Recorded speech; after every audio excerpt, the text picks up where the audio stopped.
As a teacher of music for many years now, I've seen lots of different musicians come through my door with lots of different backgrounds, lots of different varying levels of musicianship. But it seems like the one song that kind of always finds its way to the top of the conversation with us is House of the Rising Sun.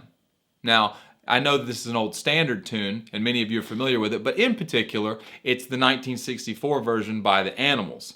All right, that's probably the most famous one. This version is basically just a series of chords played with a pretty unique picking pattern. Now, I've taught this song for years and years and years, and admittedly, until just recently, I never knew how to play it exactly right. Now, remember, in music, there's no rules, so you can do whatever you want to. As long as you play the chords in the right time, it is going to sound like House of the Rising Sun.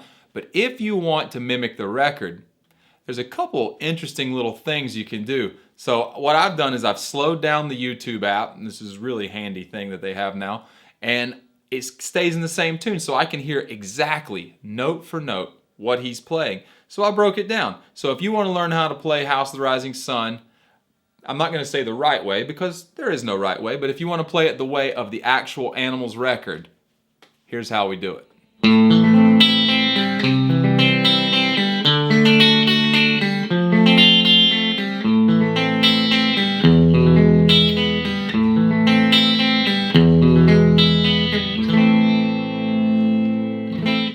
So we know the chords are A minor, C, D, F, and then A minor, E in that intro.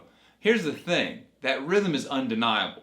We know that it sounds like da da da da da da da da da da da da da da da da da da. Now that makes perfect sense on the C and the A minor because you have 5 notes that go down and you just come right back up. And that would seem like that's all there is, but when we get to that D and that F, we're only playing the bottom 4 strings, but that rhythm stays the same. The question always arises, well, do I double the low note? Do I double the high note? Do I slop through it? Here's what he does. He doubles the high note. Now, I've played this wrong for many years. I double the low note.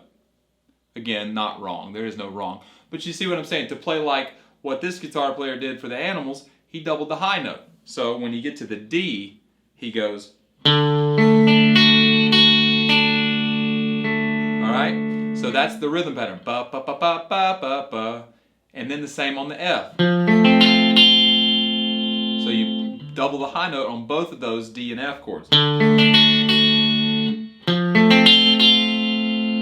Alright, now that's not all the tricks there are. There's also this G drone that goes through. And what's really interesting is how he puts it in. And I'll tell you, I think he uses it as an escape note, meaning just a note that's intended to get me to the next chord without having to break the sound of my strum. Because this is a pretty involved rhythm, and I actually heard, I believe it was Frank Gambale I heard say that this song is what made him want to learn sweep picking, because essentially that's what you have there is a sweep. So when you know the technique, it's basically just down, down, down, down, down, up, up. And it's not a strum down, so what you have to do is it's kind of like that rest stroke sweep. You have to defy gravity in some way and just let the rhythm pull your pick down. You want to just allow that to kind of be restrained a little from just sounding like... You don't want to rah, you want to... Okay, so with that out of the way, and by the way, if you want to practice that, you're probably just going to want to sit around with no chord and just go... And just let yourself hear the way it sounds to be machine gun-like precision. Bop, bop, bop, bop, bop, bop, bop, bop, bop, bop, bop, bop, bop, bop. All right, here's what I mean by that G drone I was talking about earlier. So on the A minor, he does work his way down, and then he starts coming back up on the B string, but wait a second, instead of just hitting the G string 2nd fret, he takes the top 2 notes of that chord off and just plays the open G. So it's... Then he goes to the C chord, plays the exact same pattern, starting on the A, working your way down. Now Now granted, you don't have to do that on the C chord because the G's already open. So it does get that same drone quality. Now on the D, watch this. I do my high string twice, so I start on the D string, work my way down. Uh-oh. Pointer finger comes off, open G comes out. F chord. Now this is interesting. The F, he goes straight down all four, starting on the D string. Then the E again. Then come back up, but this time you're going to skip the B string and go straight to the second fret of the G string. And then play that G string again open. Now, I rewound this a few times and listened to it at really slow tempo. This is exactly what he does. He says,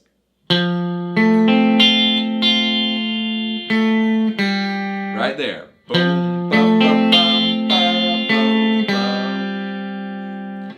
And then turn it right back around, go to the A minor again. Open G, and then watch this. We're going to go down to the E. This is a little bit of a challenge here for some. It's going to go, starting on the E string, go straight down. I've always skipped the A string. It's not what he does. He goes straight down, then skip the B string, high E, come back up the B string. The first time you play the G string first fret just like it is, don't move anything. So you go E, A, D, G, E, B, G. Then go back to the A minor. This is on the turnaround. Do the same A minor you always do. Open G there. Now watch this on the E. You're going to do the same thing, same picking pattern. E, A, D, G. Skip the B string. E, B. This time, take the pointer finger off and get the open G. So what you have is this, nice and slow.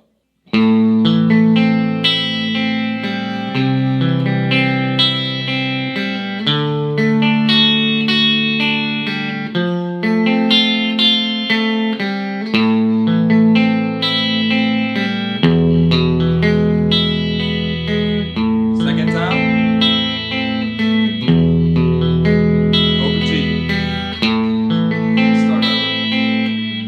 Really interesting thing. It's cool to get it right. So, maybe you can use it, maybe not, but either way, it's nice to know exactly how he does it. And that's exactly how the intro's played. Hope you enjoyed. We'll see you soon.